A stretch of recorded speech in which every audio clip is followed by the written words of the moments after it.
right, everybody. Okay, everybody. Thank you so much for giving us this time and wait. I know we have some amazing listeners out there that are waiting for us to get on air.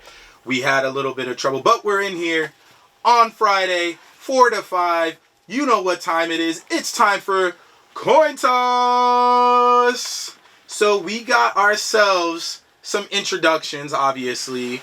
We have the new co-host, my good friend Micah. How's it going, everybody? Happy Friday. Glad to be here per usual to talk to everybody about some sports. And next to me we have one more co-host. How y'all doing? It's Connor Finan, sophomore, new first show. A little nervous if you can't hear it already, but we're rocking. We're ready to go. We're fired up. We're fired up, and we are so happy to have some other people in the room. We got Steph, we got Jen, we got Maurice. We also have some shadowers here, Emily and Audrey. Mm-hmm. Thank you. I almost messed up her name live on air, and that would have been terrible. But we appreciate everybody being in this room to enjoy the atmosphere that is Sports Talk Radio. So let me get these tunes down and let's get ourselves into a conversation about some sports. How about that, boys? I'm good with that. Let's have it. All right, let's do it. Let's start off with Thursday night's game. Connor, do you want to start us off? No, yeah, for sure. I mean, first half was definitely slow for both sides. A lot of turnovers. 4 turnovers. Obviously the pick by Jalen Hurts, but you know, as soon as the game started going, I mean, you look at Jalen Hurts, he hit Devontae Smith 2 times down the field. You know, Devontae Smith looked really, really good.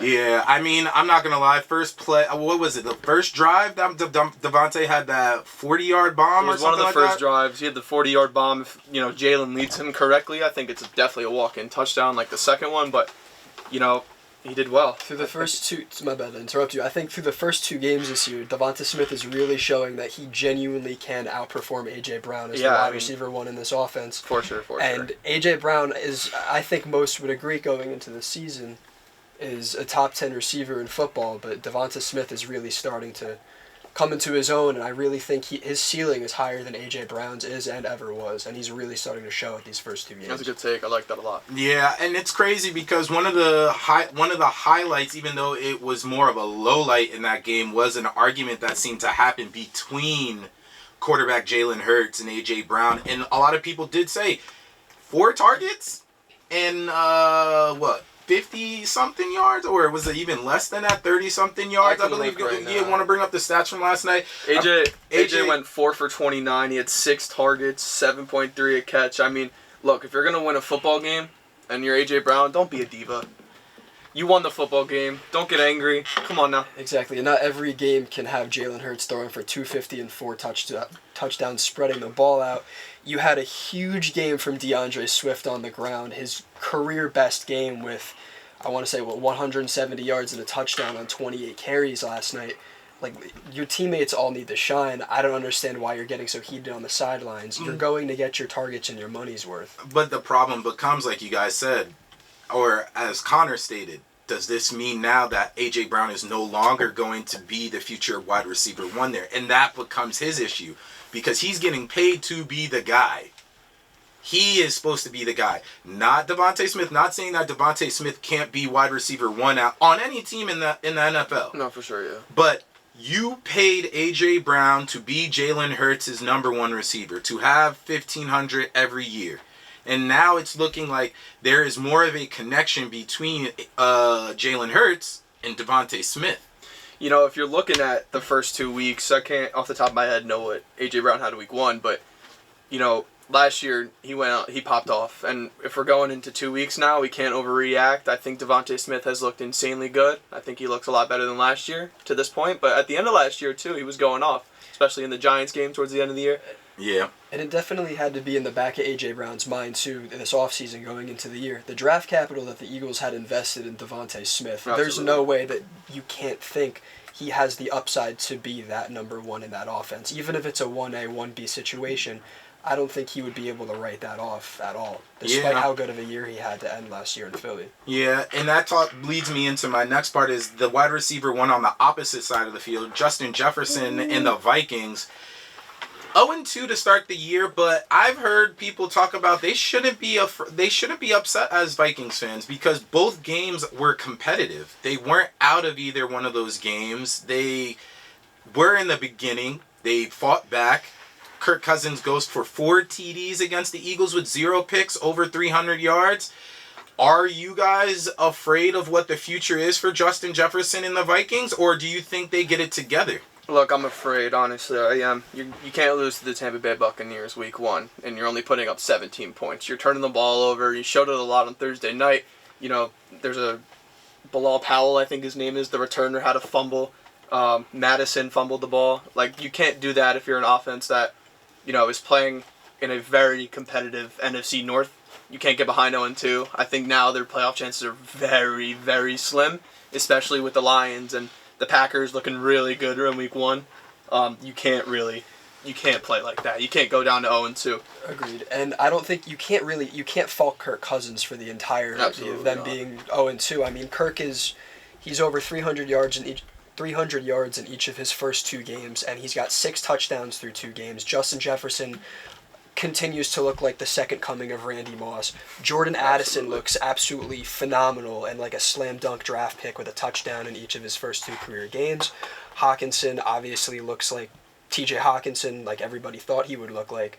But they really have to figure out what pieces are missing and what's not clicking, because they will be out of the playoffs real fast if they can't figure that out. Yeah, it's not looking great, but for myself, I would keep hope as a Vikings fan. I mean, with unfortunate news, there were fans that weren't happy. Alexander Madison was on Instagram last night talking about the unfortunate racial abuse he received in his DMs from a lot of people due to his slow game.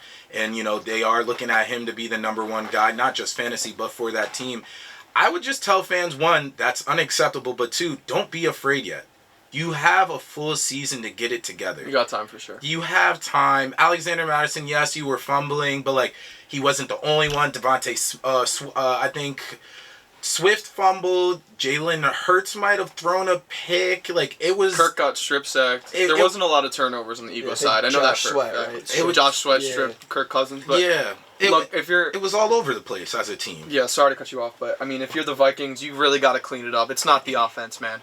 Kirk Cousins is throwing for 370 and 4 touchdowns. You got to clean it up as a team. I know Brian Flores is doing a great job mixing in the calls. You know, he was rushing 6 and then rushing 3. A lot of plays last night.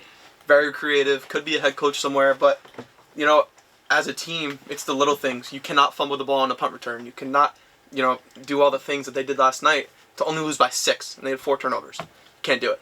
And especially with the Eagles' offense looking like they did. Without Shane Steichen, I don't think this is going to be a top 10 unit. The play calling looks suspect. QB counter on 3rd down. What are you doing? Well, I mean, I'll give it to the Eagles. They aren't looking the same passing offense that they did last year, but rushing the ball wise, the run game hasn't lost a step, no matter who you have in the backfield, whether it's Kenneth Gainwell last week, although his efficiency wasn't what Swift just showed. But obviously Swift just had the game of his life. The Eagles run game is still legit. Okay, one last question for you guys. Does Swift continue after what he did last night? Does he continue? As the starter? Not just as a starter, but does he continue 100 yards? The efficiency, because we know what happened last season. He started the season hot, got injured, lost the job to Jamal Williams. On a yards per touch basis, DeAndre Swift has always been efficient. The question is, can he handle the workload on a game-to-game basis? And despite having 28 carries last night, I don't know if he can continue to do that every single week as the lead back, although he definitely has earned the share, like the Lions' share of touches in that backfield, in my opinion. I absolutely agree, but I do think that they have 3 guys. You know, they have Boston Scott, who's always been a giant killer. As for everybody's healthy, it's 4. They have 4 starters. They listen on the depth chart as 4 starters. I don't think Rashad Penny's going to get in the mix anymore. He might just return kicks and do nothing else, maybe in healthy scratch, but... You know, there are guys in that backfield. They like Kenny Gainwell. He's been there for a couple years. Swift isn't new, so I think it could be a split, or it could end up going Swift's way if he keeps to do. You know, if he puts up 175 on the ground, they're not going to give it to anyone else. Someone's got to take it from him now, I think. All right, well, there you got it. There you have it, guys. We gave you your rundown of last night. If you're looking forward to the future fantasy-wise, look at a quite possible split in the backfield for the Philadelphia Eagles. Justin Jefferson and Kirk Cousins look like awesome picks for the rest of the season. TJ Hawkinson too. TJ Hawkinson looked very good last night. A very, very good player. So that's it that we got for last night's Thursday night game. Let's move on to the big one. College football. We all love college football because we're college students here. So let's move on to some big games that we're going to be looking out for this weekend. First game that we're going to be looking out for is Tennessee versus Florida. Man, oh man. That one is going to be a piper. And guess what? We have a former volunteer in this room. Come on. What's up, y'all? Yes, that is correct. Connor is our transfer from UT.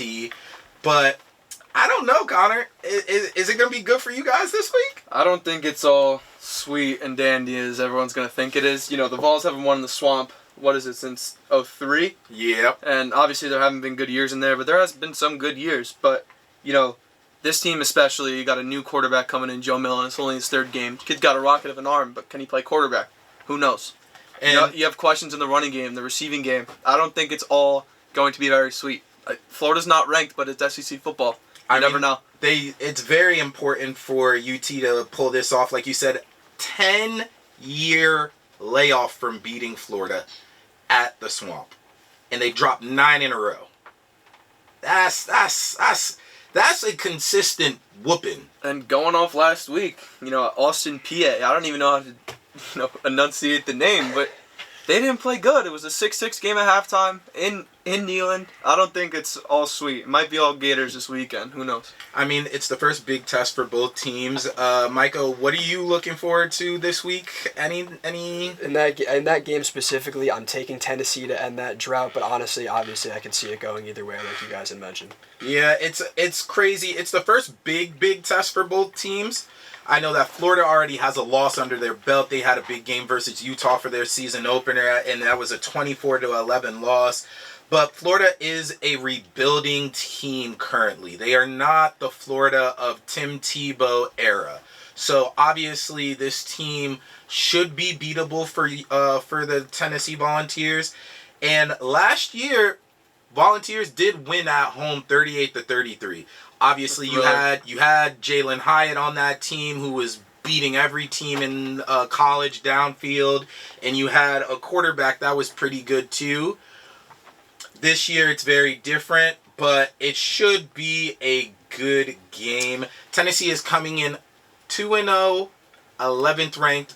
Florida is coming in 1-1 unranked. So keep your eyes out on that one. Micah, tell us about that next game. So we have LSU taking on Miami as the next game we're talking about. Mississippi, got you. Or Mississippi, apologies. And all-time, LSU leads that series 77-36, 77 wins, 36 losses, and 3 ties. So it's absolutely a storied rivalry. Yeah. It's not like we're talking about some Joe Schmo teams going against each other. Yeah. And LSU rebounded strongly from its opening game loss when it dropped the game to Florida State with a 72-10 beatdown of Grambling State. I don't even know. I didn't know that college football scores went that high, to be honest. No, when I saw that stat, games, man. When I saw that stat, I was very, very shocked. Past couple weeks, we've had a couple crazy stat lines between, I think it was Oregon scoring 80-something points, and then Oklahoma put up a great deal of points in their opener, I believe. Yep. It's been a crazy offensive start to the year for some teams. Yeah, and then after all of that, you have after surviving an Arizona overtime win, Mississippi State begins its quest into division title hunt, because obviously this week is the first conference play for most schools this year, so it should be a very interesting one. LSU is coming in with their new head coach, which is not really a new head coach in a sense, but it is Brian a new Kelly, head. Yeah, I believe it is Brian Kelly from Notre Dame. Yeah, and Jaden Daniels too. You got to talk about him. Dog. I mean, I don't know though. Dog. My thing is with Brian Kelly is I loved what he did for Oregon, but can you repeat? Can you remake what happened in Eugene happen in LSU? Is it possible? I personally don't think so, because one, I think the SEC is a lot different than the Pac-12, which is the Pac-2 now that everybody's moving out of the RIP. Pac-12. R.I.P. It's very sad. We do hope that the Pac-12 doesn't disintegrate to nothingness, but it probably will. At this point, it's not looking too. It's looking pretty. Who's bleak. in it anymore? I think it's only Washington State, or Washington and Washington State, maybe? Or no, Washington State might have Well, left with Stanford. this year it's not. They didn't change the conferences yet, or did they? No, teams haven't left the conference. I think majority of the teams announced they will be leaving. They will as be of leaving next next year or the year after. Yeah, like USC, UCLA, We got time. Save the Pac-12. Stanford. I don't know if you can, unfortunately. No, I though. doubt. Honestly, I doubt it. It's a lot of other stuff that we can go into for hours now. But Oh I think, yeah. Getting on to the next game we have on this list right now is Colorado State. Ooh, Which play is- me my theme music. Come on, man.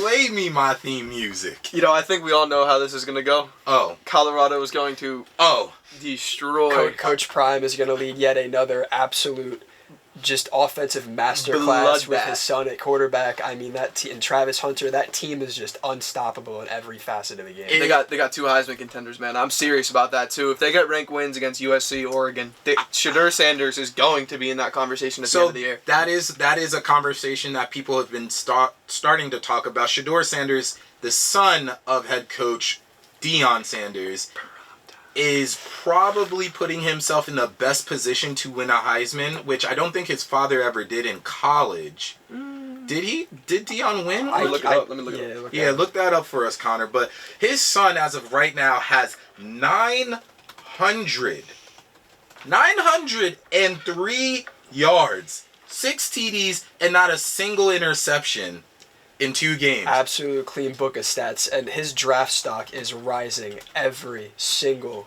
week. If you're a GM right now, let's say you are Atlanta, you are the Broncos, you are Tampa Bay Tampa Buccaneers. Bay, are you going top 10 for Shedeur, Micah? I mean, Caleb Williams is a shoo-in at 1. That's pretty much set in stone. And the quarterback 2 spot, I think. I will say, though, Caleb Williams' father came out That and is stated true. he will possibly stay in Stay in college, college another depending on who has Where the number his 1 landing overall spot would picks. be. Yeah. I think a debate a lot of people are having with that next quarterback spot now with the start that Shedeur Sanders has had is him or Drake May. And I think both of them are probably going to go in the top 10. There's going to be 3 QBs to go in the top 10. And if I'm an NFL franchise who has all the means to build around a quarterback, I think Sanders is the way to go. Yeah, and I also think that this is a really good quarterback class. You guys got like, Michael Penix from Washington, who's very good. And you got other quarterbacks.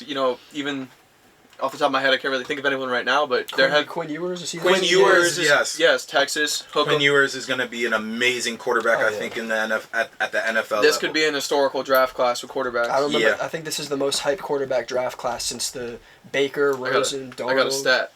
What's up? There hasn't been more than 5 quarterbacks drafted in the first round since 1983. Do we think it happens this year? In the first round? In the first round, 5 or more first round quarterbacks. I can name 5 right now. Yeah, Caleb, Shedeur, Drake obviously May, Drake May. Quinn Those are the Ewers. 3. Quinn and Ewers. Penix. And Michael Penix Jr. Yeah. Yeah, I could see it happening. I feel like I'm missing one, like pretty significant one that would go. We're gonna listen to it after and be like, damn, Yeah.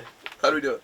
Yeah, but we do know one thing. This game is personal for the Buffaloes. They made it, CSU, Colorado State, head coach Jay Norville was interviewed recently and was talking about his team being on ESPN, doing interviews and getting ready for the game this week. And he said that his team was tired of all the hoopla around Deion Sanders in Colorado. He also said that his mother raised him to take off his glasses and hat when speaking to someone. Does he know who he's talking about? I don't think he knows. I'm telling you, Saturday, it's up. It's a bloodbath. Deion is a character. What's the spread? Anyone got a spread number? I Slam do, it. yeah. So, Micah, can you pull up a spread number for us? I don't know what the spread number is, but I know one thing. Game 1, it was personal for Colorado because people did not think that they would be able to do it with so many transfers, and people talked a lot about Deion Sanders, saying, "What kind of head coach pretty much sacks his entire team from the year prior But and brings actually in got luggage. everybody. He got luggage, and He- it's Louis, Is Louis. and it's Louis. And he proved it game 1. Then game 2, Shedeur said that head coach Matt Rule in the summertime really spoke unhighly of his father. And in that process of speaking unhighly of his dad, he ended up saying, you know what? I'm going to cook y'all.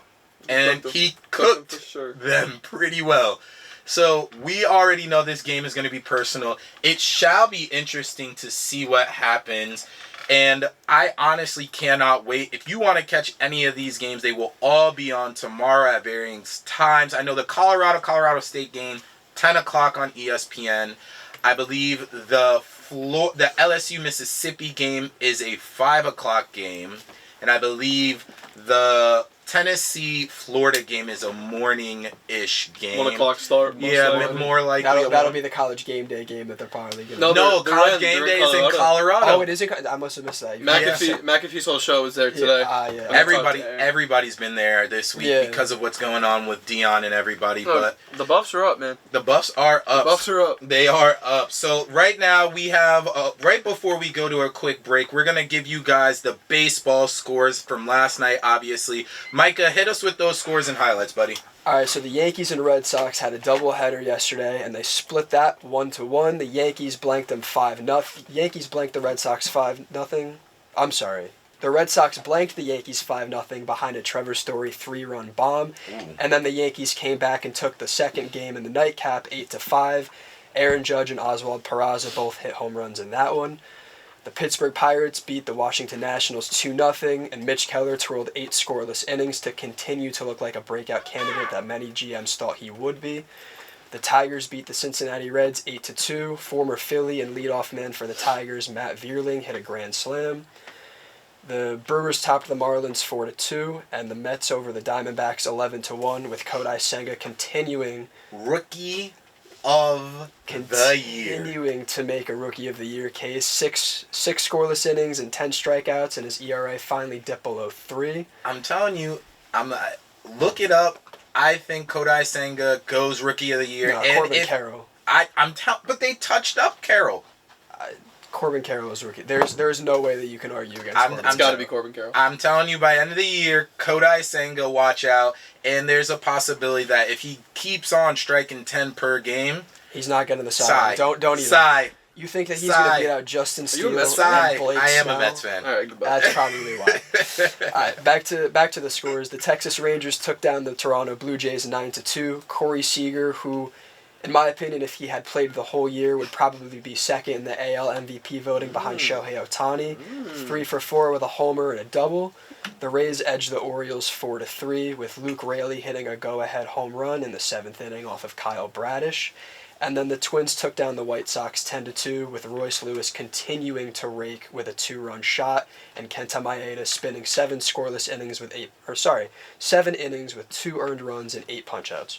All right, well, those were your baseball updates from last night. We're going to go to a quick break, and then when we will be back, Mike and Connor, now, this segment will be up to them to give you the starts and sits for fantasy, and then we will end the show with Debate the Greats. All right, guys, we will be right back. All right, guys, we are back, and we are here to fill you in for all of our fantasy owners out there who are probably dying to know, who do I start? Who do I sit? It's a very interesting situation for you. Well, guess what? I have 2 experts here. Experts is tough. I got 2 experts here to tell you exactly who you should be starting and who you should be sitting. So, gentlemen. Look, X, I appreciate the praise, but I'm not going to claim myself to be a start-sit wizard or anything like that. We are wizards here. Don't hold me to it. If I'm on here next Friday and all these are terrible, just know I'm warning y'all now. I hit on a few, and I definitely missed on a few last week. We changed it up a little bit, so with Connor and I going against each other, it is 1 quarterback, 1 running back, 1 wide receiver, and 1 tight end for each team, as opposed to 2 running backs and 2 wide receivers. And 1 start and sit of each, so Yes. we can get more time to talk about it thoroughly instead of breezing through them. All right, then. Go ahead, guys. Take it away. I got it. I'll go first. Yeah, let me hear your All starting right, quarterback. my starting quarterback. This is a big one. Might be a little biased. I'm going Daniel Jones here. Obvious bounce back game. You know, they play the Dallas Cowboys, get blown out 40-0. He was my sit last week at QB. Attaboy. I'll take that, Expert but I'm a wizard. Giant fan. So. Yeah, so, I mean, he went 14 for 43 on the ground. 13 for 43 on the ground, excuse me, last week. And he's always going to have that solid rushing floor. You know, if you get a quarterback who moves a lot with the play action bootleg game like Daniel Jones does, you're going to get 4 or 5 points, you know, per week. Just off of the rushing. Just off of the rushing, and it's all part of the scheme. So I think that's very good. And also, I don't think Arizona is nearly as good as the Dallas Cowboys are, especially on defense.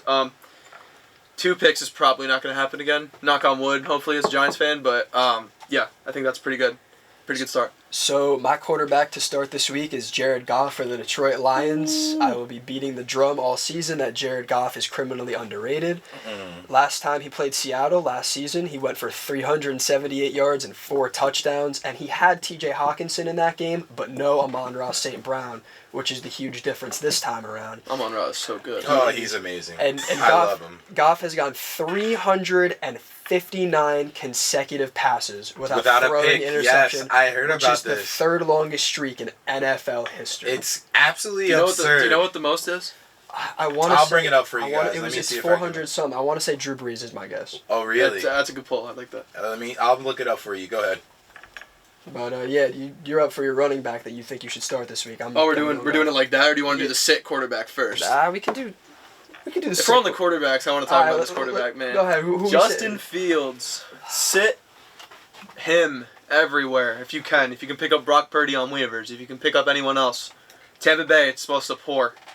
Bad weather means not any passing game. Yeah, And on top of this, he threw 2 passes of 20 or more air yards last week. That is not good. Threw a touchdown to Mooney in the back corner of the end zone. Obviously, it's good, but they're working in a lot of screens, a lot of checkdowns. I don't think it's good, especially for someone like Justin Fields, who is so drafted highly. He was quarterback 5 or 6 on a lot of websites. I think you should definitely temper expectations, and if you have a good option like Brock Purdy, you can sit him. I have that stat for you guys. 402 consecutive passes, He's close. and the guy is currently not playing due to an Achilles tear. It's Aaron Rodgers. Wow. Aaron Makes sense, Rodgers, probably in his MVP years. 2018. Yep. There Makes it sense. is. And then the one right behind him, Tom Brady, Okay. 399 without one in last year. Look at Jared Goff. Jared Goff in good company. Oh yeah. Tom Brady and Aaron Rodgers. A-Rod, That's- bro. And you know what? That's even funnier because that would make the Rams look even sillier after giving up all they did to get Matthew Stafford. They did get a Stop Super Bowl out of it. it. I mean, they got the Super Bowl, but This is a whole. We can talk for hours on this alone. But I think Like, I think You they got the sold Super off. Bowl. It doesn't matter. I think they sold off too much of the future for that one Super Bowl. No. All right. Who's your set quarterback, Michael? So I'm sitting Dak Prescott this week, and I have him in quite a few leagues as either a fringe starter or my backup QB. Are you hearing that, Cowboys fans? Come on, Cowboys fans. 143 yards last week. The offense definitely looked run heavy. It was the Tony Pollard show outside of obviously the defense and special teams carrying that the Dallas Cowboys last week against the Giants. And playing the Jets, Sauce Gardner and DJ Reed and company forced 4 turnovers against Josh Allen last week. I don't see Dak Prescott faring any better. And that's not a fun secondary to have to throw against. I'm definitely not starting him if I have other options. Okay. I like that. It's a good analysis. I think that Jets defense is very good. They are amazing. Bunch of Very, ball- very good. everybody's a ball very hog. And I'm going to talk about that. They're in gonna a second They're here. gonna keep a lot of their season alive with Aaron Rodgers out. All right. So Connor, start running back and sit running back. So I got my starter here. I got a lot of boys back home who like this guy. Is it a dog? It's a dog. It's a dog. It's Jahmyr Gibbs. Yes, I know, that's a dog. I know. He was drafted really high. He was highly touted. He didn't get a lot of touches last He week. washes Montgomery. Yeah. But on a yards per touch basis, he's getting 6.7 yards per touch. Yeah, I mean, small sample size, but he looked Obviously small sample size, absolutely but electric last He week. evaded 5 tackles. He had the number 1 breakaway run rate on 7 touches essentially, or 9 touches I think it was, which is really insane. And this Lions offense is a high-powered offense, good unit. We were talking about Jared Goff. guys like this Lions team, this Lions offense is a well-oiled machine and will be for the rest of the year. Yeah. I can't argue with that at all. And who's your sit? Or we're so more, okay, Micah, who's your start? And then I guess we'll go back to the sits. So, as someone who has a lot of Bijan Robinson stock, I made sure to take Tyler Algier in every league I was in as a handcuff, and he's my start this week. After last week's 75 yards and 2 touchdowns, that backfield can obviously support 2 playable running backs. The Packers allowed 33.3 fantasy points to Bears running backs last week, and Algier coming off a week with 18 touches. Just the volume alone, as long as he can continue with that, there's no reason why he should be on your bench. Yeah. I totally agree with that.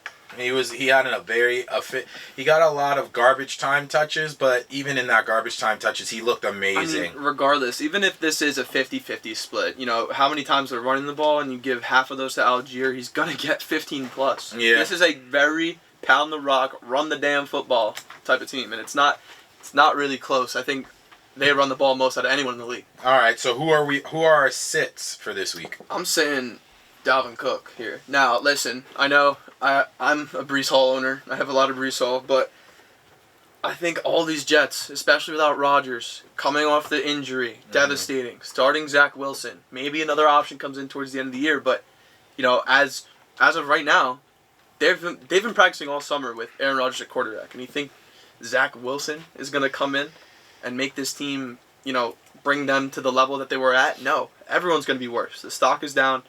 I'm really not high on Dalvin Cook. I haven't been high on Dalvin Cook. He was my sit last week. Awfully inefficient since 2020. A lot of shoulder injury.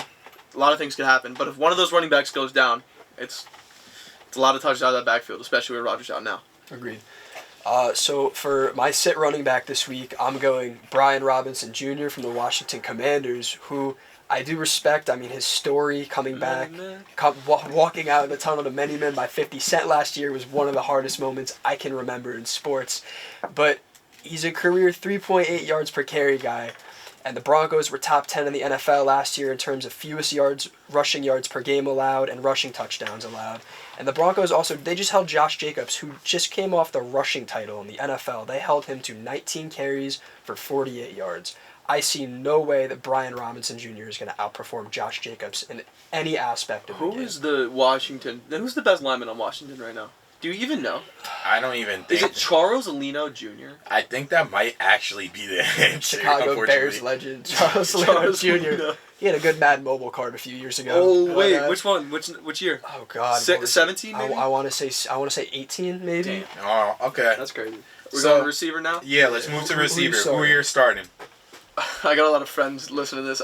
A lot of my friends, I'm trying to trade for these guys I'm trying to start this week, so hopefully they don't listen to me. I'm starting Elijah Moore everywhere I can. All right. Elijah Moore led the team in target share last week. Obviously, it was a terrible weather game. They blew the Bengals out, so it wasn't a large sample size, but they're using him everywhere. He had multiple carries. He had multiple receptions. I think he's going to be a very good player. And we saw at the end of his rookie year, he was popping off with who at quarterback? Zach Wilson. Zach Wilson. Look, man, I think this is going to be a good, if not great team. I know you guys had a conversation about this, but I think that this is going to be an above-average team in a very good division with a lot of high-powered offense. There's going to be a lot of touchdown upside. I like his upside for the rest of the year. No, I like that take a lot. One of the hot takes that I gave you guys before was that I think Elijah Moore could genuinely secure that wide receiver 1 role in that offense by the end of the year.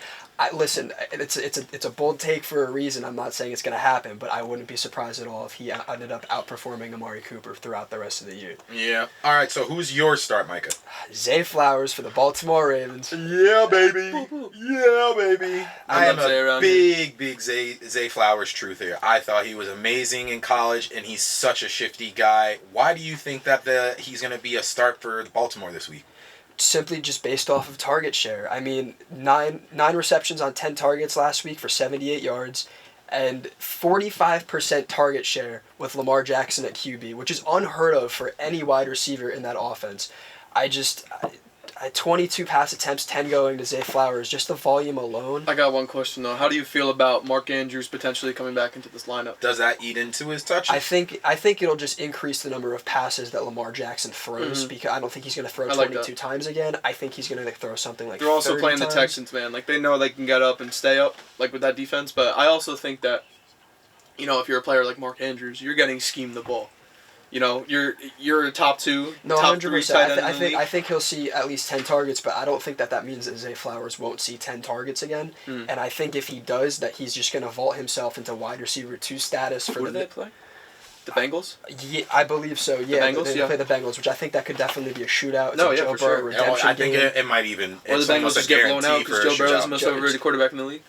Whoa. We'll talk about that another We'll time. get to that We later. will because get talk that about that we're going another to talk time. about a different quarterback who I think is the most. We'll But, definitely be getting into that. Okay, who are your sits for this week? So my sit receiver, barring any news that came out today, I wrote this up last night, but Christian Kirk, obviously for the Jacksonville Jaguars, playing the Chiefs this week.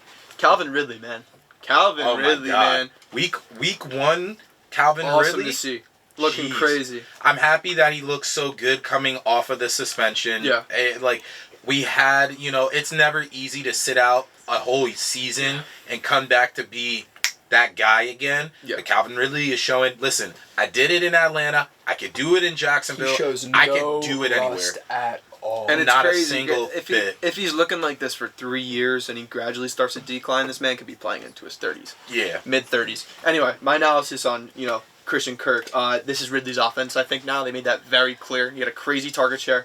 Mm-hmm. And he's not playing in 2 wide receiver sets for some reason. They paid him all that money to set him for Zay Jones. Absolute pumpkin. The waiver I can't wire stand him. The waiver wire king. Waiver wire legend Zay Jones is playing over him in 2 wide receiver sets. That's not good, man. It's really not good. Doug Peterson does not hold anything back. He's a great offensive mind, and if he thinks Zay Jones is better than Christian Kirk on the field, then I guess he is. And it's not even like that team doesn't have a running game to back it up either. I mean, Travis Etienne last week. Etienne went had- for 80 plus, he right? had 20 touches last week. Yeah. Tank Bigsby scored a touchdown. I think he still has upside, because, like I was saying before, Doug Peterson came out today and was like, hey, he's going to get his looks versus man. He's a man beater. He's a man this, man that, whatever.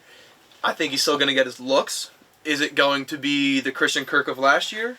I don't think so. Which is rest of season. unfortunate because Which is very man, unfortunate he because I drafted had him in the a- 6th round everywhere. So I took him in my one league that I'm really putting my effort into, and Attaboy. he just definitely. great minds think alike. Yeah, apparently not. He was an absolute dud last week. But anyway, so I'm sitting Drake London this week, Ugh. and probably doesn't come as that much of a shocker, simply because that offense is just obviously run first between the 2 running backs, Bijan Robinson and Algier, we talked about before. Yeah. Desmond Ridder is, I guess, efficient, but slightly, I don't want to say incompetent, but Artie I mean, Smith yes. does not care Yeah. about your fantasy. But- I mean, football off team. air, we were all talking about how we were thinking a good place for Kyler Murray to go after the season ends would be Atlanta. That'd be crazy. It would be Yeah. the perfect situation because I don't think Atlanta is settled on Desmond Ridder. they're not. And Absolutely not. to- They showed that. I mean, they threw the ball 18 times last game. That's not going to cut it in the NFL against a good team. Yeah. I think, this team is going to be in contention for the South, and I think, you got to throw the ball more than 18 times. At least 25, please. Drake London getting, and the whole thing, he's getting matched up against Jair Alexander this week. They go against the Packers. So Terrible. there is zero way at all. 12-man league, I don't care. 14-man league, he is riding the bench the entire And he's uber talented. Yeah. Let me tell you, 6'5", Yeah, no one it's- moves like it's no that. knocking It his sucks. talent. It's the same thing with Kyle Pitts. All right. I could talk about him forever, but whatever. So we got one last pick for you, or technically 2 last picks, but who are your starting sits at the tight end position, gentlemen? So I am starting this week Dalton Kincaid. I have him in a lot of leagues, and I have Boo. Boo. your sit or your start tight end as well that you have on your list. But Dalton Kincaid, man, Boo. he's playing a lot. Boo. They're playing a lot of 12 personnel. Dalton Kincaid, in my opinion, does not overtake the position of Dawson Knox. He doesn't have to, though. the I draft capital believe. they invested in him, he doesn't have to be. I know, but I am still of the world that Dawson Knox is the safety blanket Josh Allen loves. Josh Andrews? Yeah. Josh Allen loves. Look, and man. I think Dalton Kincaid needs more of a connection. I think maybe by the end of the year. Yes. See, Maybe by the end of the year. here's but- my thing. The Bills OC came out recently and said, hey, we need someone else to catch the ball besides Stephon Diggs. Well, they got Gabe Davis, who I'm very not high on. Nobody likes Gabe I think Davis. he's a terrible football I player. have him on my bench, and I think Everybody it's a is waste still of a waiting slot. for the breakout year from Yeah. Gabe Davis. I think they drafted him, 22nd overall? Gabe Davis? No. Oh, Kincaid. Yeah, first round. Kincaid, First yeah. round. 22nd First overall. round. I think, you watch this game. He's playing a lot on the field at the same time with Dawson Knox. And he's Yeah. not A your lot of run-of-the-mill two tight tight end end. sets. Mhm. He's light. He moves well. He's a great contested catcher. Great I think, hands. and they schemed him up a lot too. He's good at running after the catch. Mm-hmm. I really think he's gonna one of these weeks, if not this week, in the next coming weeks, he's gonna pop off. All right, then real quick, who's your sit? My sit, Isaiah Likely. But if Mark Andrews plays, I say temper the expectations. I think that Mark Andrews is a very good player, but Isaiah Likely last year, he had very good production when, Mark was out. But I do think that last week is a show all sign that Zay Flowers is this offense right now. All right. And if not Odell, if not Rashad Bateman, I there's a think lot of mouths to Odell feed. actually, though, I think this week Odell was put on the injury report. I don't know. Week. I'd have to check in on that, but I regardless. think he was put on the injury report for an ankle injury. And I would not be surprised by that with Odell. Is So Bateman even playing? I mean, we're over here talking about everybody else besides Rashad Bateman. He is playing and he is healthy. Okay, word. Because he's invisible. Yeah, he's the invisible. First round invisible. pick, He's Rashad been Bateman. invisible. All right, so Micah, starts and sits at the tight end position. All right, so real quick, I'm starting Packers rookie tight end Luke Musgrave, who I know Connor was high on this week Very too. low Luke Musgrave. I love him. He was even modest, 3 catches for 50 yards last week. Now there's a banged up Aaron Jones, a banged up Christian Watson. I do have something to add on that. There were 2 touchdowns that were, his expected fantasy points, which is the tell-all sign of how many targets and, what is going on good. He was expected, I think, 20-ish more fantasy points than he actually Which is got. a drastic difference. Jordan Love missed him on 2 touchdowns, and one was a walk-in and one he tripped on. So he Okay. would have got into the end zone, but regardless of that, I think he's been very much involved. If Christian Watson's not playing again, I think this is a surefire start. 100%. Aaron Jones potentially sitting out this week. That's even more targets to go around. And Atlanta just let up 5 for 41 and a touchdown to Hayden Hurst in week 1.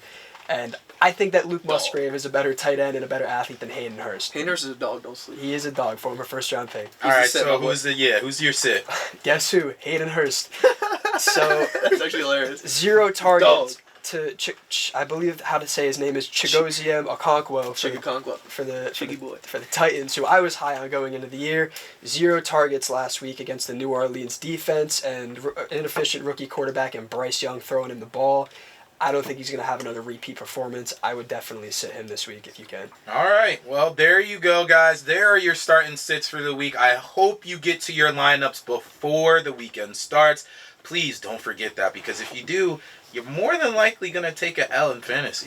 Don't want that to Don't be happen. like me. Don't drop 72 points in the week. Oh, yeah, that's... Make sure but take Christian Watson out of your lineups. He's not playing. Yeah. Playing. All right, so Paper hamstring. we will get to our last segment of the day before we head out of here. It is the favorite, most fun segment. Debate the grades. Debate the Sir. Debate the grades. And all right, guys, so today we got a clip up of Marcus Spears talking about how he feels Josh Allen is a turnover machine. Y'all not ready for this. He is a turnover machine, and he might lose his star receiver. We will be debating that. So let's hear what Marcus Spears got to say. I would rather a guy where I know what I'm going to get every single Sunday than a guy that's going to play like a Pro Bowler and then disappear for 3 weeks and then play like a Pro Bowler again. You say it all the time, and you'd be like, damn, Pro Bowlers are good. All pros are good. But the consistency is what everybody looks for. Josh Allen has a problem, and Dan talked about it on the show. He like an adrenaline junkie.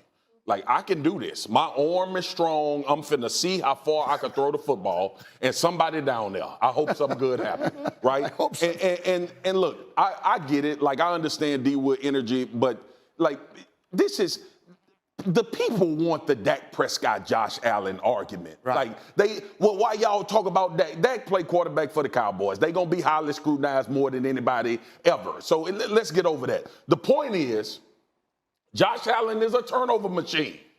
As good as his ceiling is, and we saw it. We saw it when they went to Kansas City. He went toe-to-toe with Pat Mahomes, make an argument that he played better. We've seen it time and time again. That's why you don't talk about it in that context. But Josh Allen is playing football to where he's going to lose his top target in Stephon Diggs. Stephon Diggs is not – he is tired of having to get this dude confidence back in games. Tell him to be smart with the football. Don't do this, don't do that.